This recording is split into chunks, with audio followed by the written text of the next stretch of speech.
नमस्कार, India voice देख रहे हैं आप और मैं हूं आपके साथ शिवम दुबे। इंडिया वॉइस के खास कार्यक्रम हरियाणा वॉइस में आप सबका स्वागत है। रुक करेंगे खबरों की ओर। आपको बता दें कि ग्रामीण विकास के लिए ई टेंडरिंग प्रणाली कारगर साबित हुई है।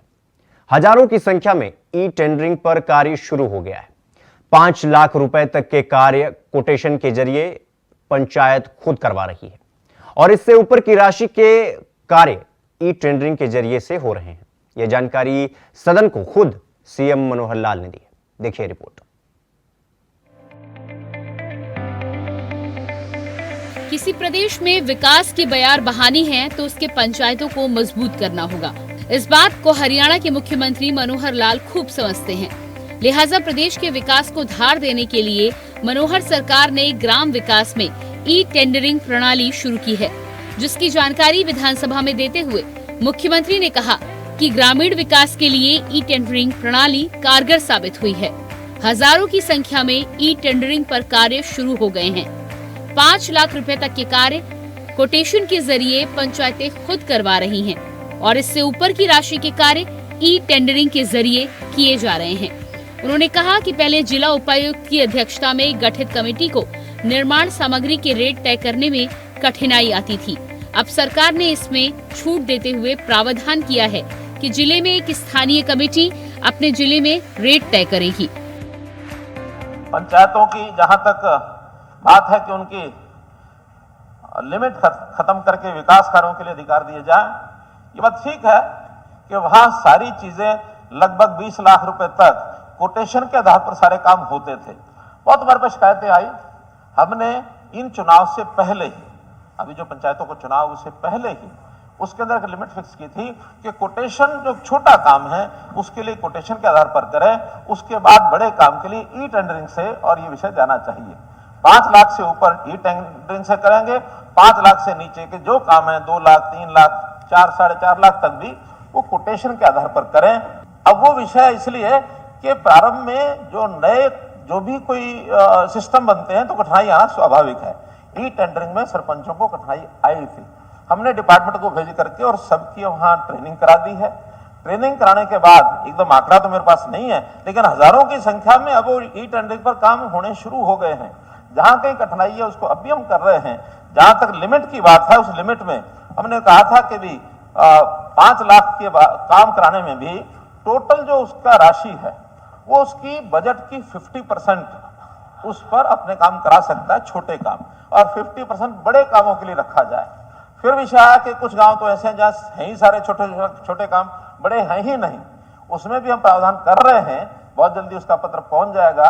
अगर नहीं गया तो देवेंद्र जी को पता होगा कि अब हम उसको और रिलैक्स कर रहे हैं कि अगर कहीं 5 लाख से बड़े काम नहीं है, ज्यादा काम 5 लाख से कम है, तो हर संस्था यानी पंचायत बीडीपीओ से, पंचायत समिति सीओ से, जिला परिषद डिप्टी कमिश्नर से अनुमति लेकर के उससे ज्यादा काम भी अगर छोटे हों तो वो करवा सकते हैं। उनको स्पेशली जो भी कोई कोटेशन पर काम आएंगे, डिमांड पूरी होगी, उस कोटेशन के हिसाब से कर सकते हैं।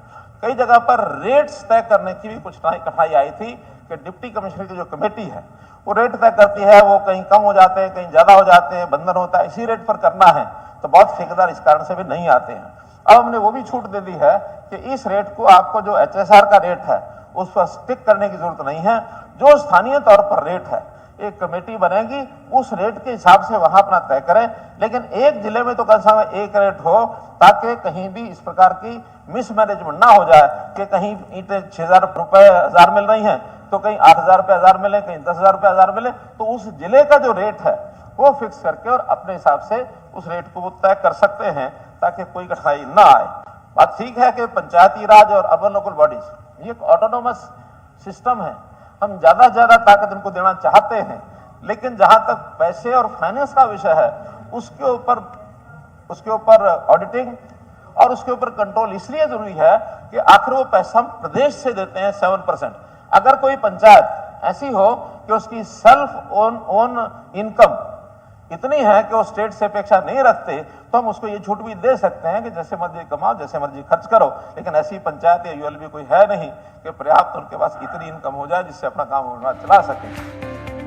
वहीं मुख्यमंत्री ने कहा कि जो भी पंचायतें नई गौशाला बनाने के लिए प्रस्ताव पास करके सरकार को भेजेंगी, उसे हरियाणा गौ सेवा आयोग और पशुपालन डेयरी विभाग की ओर से आधारभूत ढांचा और 1 साल के चारे का पैसा दिया जाएगा। उन्होंने कहा कि राज्य सरकार ने बेसहारा गौवंश की देखभाल के लिए गौ सेवा आयोग के बजट को 40 करोड़ रुपए से बढ़ाकर 400 करोड़ रुपए किया है। फतेहपुर गांव की 40 एकड़ जमीन, देखिए एक प्रावधान है और जो प्रावधान है उसके बाहर हम कभी जाते नहीं हैं। आखिर किसी भी सामाजिक काम के लिए, खास करके गौरक्षा आदि के लिए एक प्रावधान है। हमारा जो गौ चरान की जमीनें हैं उनको किसी गौ संवर्धन के काम के लिए लीज पर दिया जा सकता है, कोई जमीन बेचते नहीं है। आज भी हमने एक स्पेशल नीति बनाई है, कोई भी नई गौशाला बनाए तो नई गौशाला के लिए गांव के लोग प्रस्ताव पारित करें, पंचायत कोई संस्था वहां गौशाला बनाने के लिए प्रस्ताव पारित करके दे, फिर हम गौ सेवा आयोग और हमारा एनिमल हस्बेंड्री डिपार्टमेंट ये उनके लिए एक एग्रीमेंट करते हैं और बाद में उनको जो भी वहां इंफ्रास्ट्रक्चर, चारदारी हो, शेड हो और साल भर का गौ चारा जो उनको चारा चाहिए उसका पैसा उनको तुरंत देते हैं। और आपकी जानकारी के लिए बजट के सब ज्ञाता यहाँ बैठे हैं, पिछले वर्ष उससे पहले 40 करोड़ के आसपास बजट होता था गौ रक्षा, गौ संवर्धन के लिए। अब पिछले वर्ष हमने गौ संवर्धन के लिए केवल इन बातों को लेकर के जो बेसहारा गौवंश बाहर घूमता है इनकी व्यवस्था करने के लिए कुछ आगे बढ़े तो हमने उस बजट को 10 गुना 400 करोड़ रुपया किया है, 400 करोड़ रुपया। और वो 40 करोड़ जो हर बार का होता था वो तो हमने एक किस्त में भेज ही दिया। बहुत जल्दी एक किस्त 40 करोड़ रुपया वर्तमान गौशालाएं जो गौचारे की उनको भी हम भेजने वाले हैं। और साथ में जो नई गौशालाएं आ रही हैं, ये कुछ प्रस्ताव आए हैं डिप्टी कमिश्नर के माध्यम से, वहां सब जगह हमने आश्वस्त किया है कि ये पैसा हर गौशाला नई खुलने वाली जितना पैसा उनको चाहिए वो हम देंगे। तो ऐसी जो फतेहपुर गांव की पंचायत की 32 एकड़ जमीन है वो गौशाला को देने के लिए प्रस्ताव पारित सर्वसम्मति से पारित हुआ है, उपायुक्त को भेजा है, विचाराधीन है। एक संस्था सामने आई है और भी कोई संस्था आएगी, उनको भी हम ये जो है इन गौशालाओं के लिए और आगे देने के लिए तैयार है। बहरहाल प्रदेश के विकास को रफ्तार देने के लिए हरियाणा के मुख्यमंत्री मनोहर लाल जी जान से जुटे हुए हैं और पंचायतों को भी विकास कार्य कराने के अधिकार दे रहे हैं, जिससे प्रदेश की धरातल पर विकास की धार प्रबल हो रही है। Bureau report, India voice.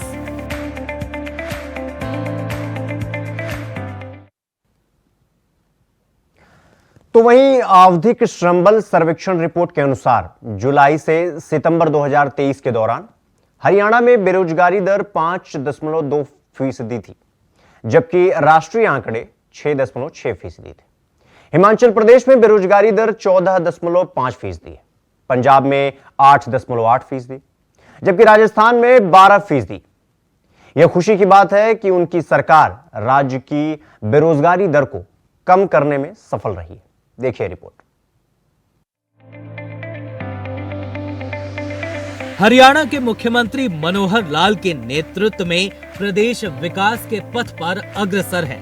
इस बात का प्रमाण आवधिक श्रम बल सर्वेक्षण रिपोर्ट से हुआ है, जिसकी जानकारी खुद मुख्यमंत्री ने सदन में दी।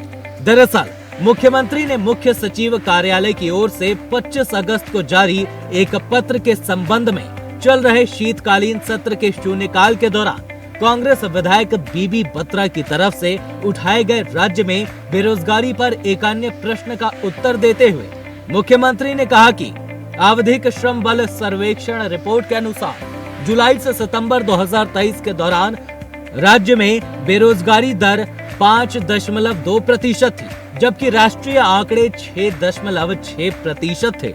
सीएम ने कहा कि इस दौरान हिमाचल प्रदेश में बेरोजगारी दर 14.5%, पंजाब में 8.8%, जबकि राजस्थान में 12% रहा। ये खुशी की बात है कि उनकी सरकार राज्य की बेरोजगारी दर को कम करने में सफल रही है। पीएलएफएस की जो रिपोर्ट आई है जुलाई सितंबर 2023 की, जो कल हुड्डा साहब भी कर रहे थे, उसमें ऑल इंडिया का जो बेरोजगारी दर है जुलाई सितंबर का 6.6 है, जबकि हरियाणा का ये आया है 5.2। जुलाई सितंबर पिछला जो 2023 पीएलएफएस का एक डॉक्यूमेंट है, तो उस डॉक्यूमेंट में आप देख सकते हैं कि हरियाणा 5.2 और जो के पड़ोसी स्टेट्स हिमाचल में 14.5 है और पंजाब में 8.8 है, राजस्थान में 12.0 है, सेंटर का 6.6 है। Haryana has 5.2% of this unemployment.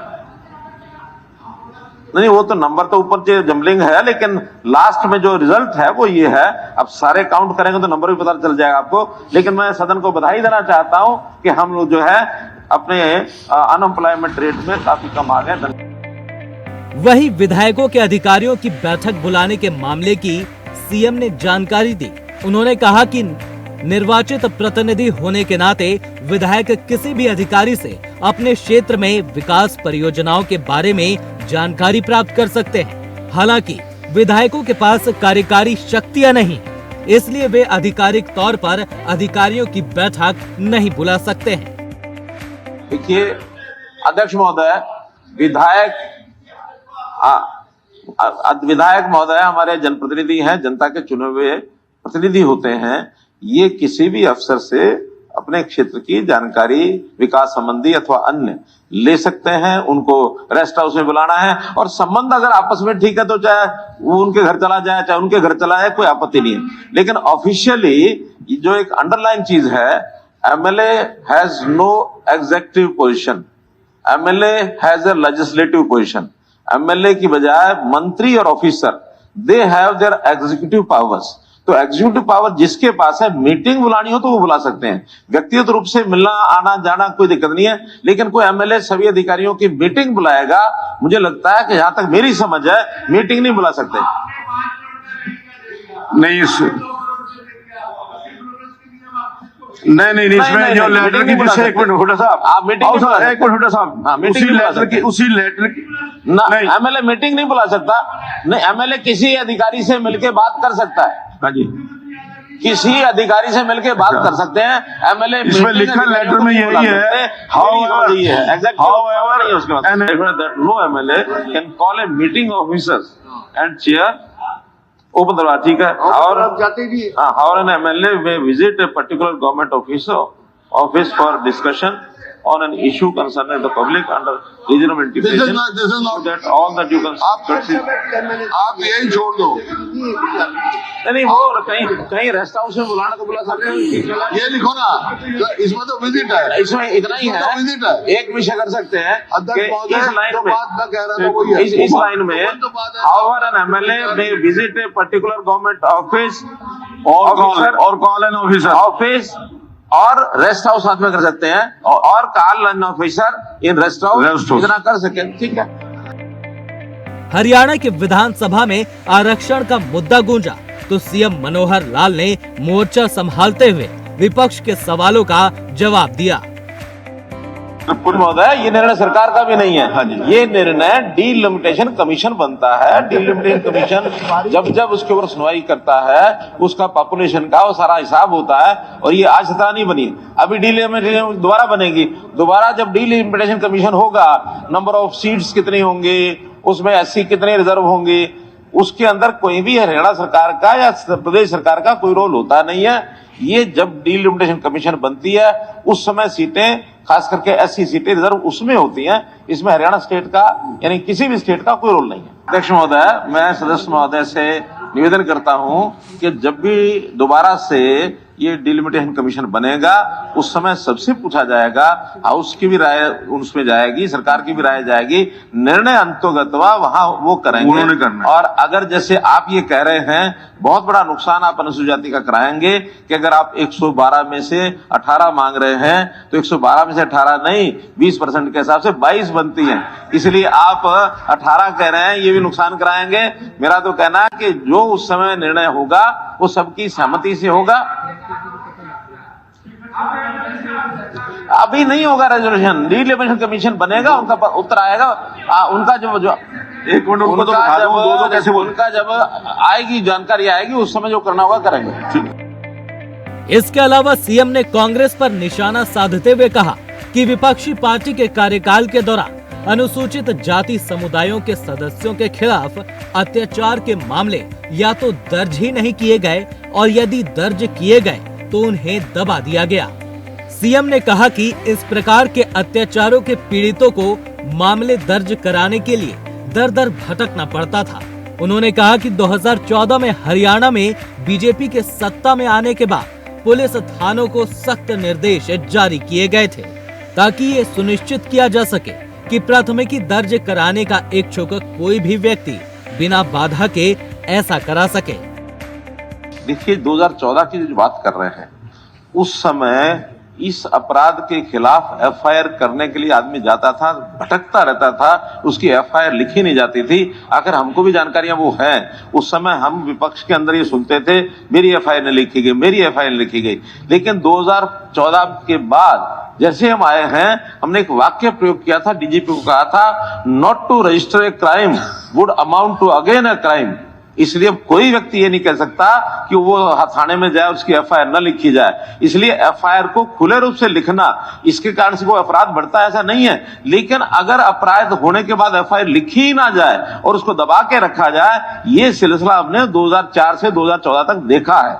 इसलिए आप ये कहें कि एफआईआर बढ़ गई, इसमें तो क्राइम बढ़ गया, ये कतई ठीक नहीं है। और इसके बाद भी अगर, क्योंकि मैं तो स्वयं बैठकों में रहता हूं, इस बार हमारे गृहमंत्री जी रहेंगे, मैं स्वयं उसका विश्लेषण करता हूं कि कितनी एफआईआर उसके अंदर विड्रॉ हुई, कितनी एफआईआर उसमें कैंसिल हुई, कितनी एफआईआर के अंदर समझौते हुए। ये एक प्रमाण जब सामने आता है तब ध्यान में आता है कुछ कानूनों का सारा लेकर के जो चला आ रहा है मामला, उसकी ओर भी हमको ध्यान देना चाहिए, सदन को विचार करना चाहिए। आखिर हमने इस बार जो एससी कमीशन बनाया, उनको ये कहा कि जो एफआईआर अगेंस्ट एससी एसटी उस एक्ट में लगी हुई है, एक बार जरा उसका अध्ययन करें। एससी कमीशन ने खुद पाया कि इसमें इतनी % तो बिल्कुल झूठी पाई जाती है। दोनों पार्टियों को बुलाया तो उनका कि ठीक है, मैंने तो एक एफआईआर लिखाई है, इसने मेरी ये बात नहीं मानी। तो ऐसी छोटी छोटी बातों को लेकर के, और हम इस एक्ट का जो उपयोग करते हैं, मैं इस शब्द को दुरुपयोग नहीं कहूंगा, उपयोग करते हैं तो उसकी मंशा होती है।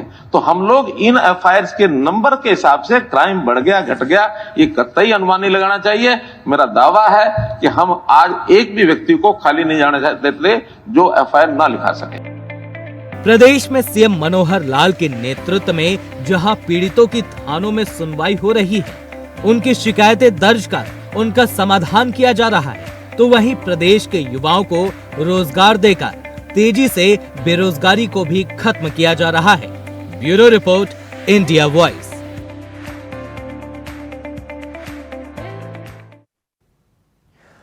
हरियाणा वॉइस में फिलहाल अभी के लिए बस इतना ही। देश दुनिया की तमाम खबरों को देखने के लिए देखते रहिए इंडिया वॉइस। नमस्कार।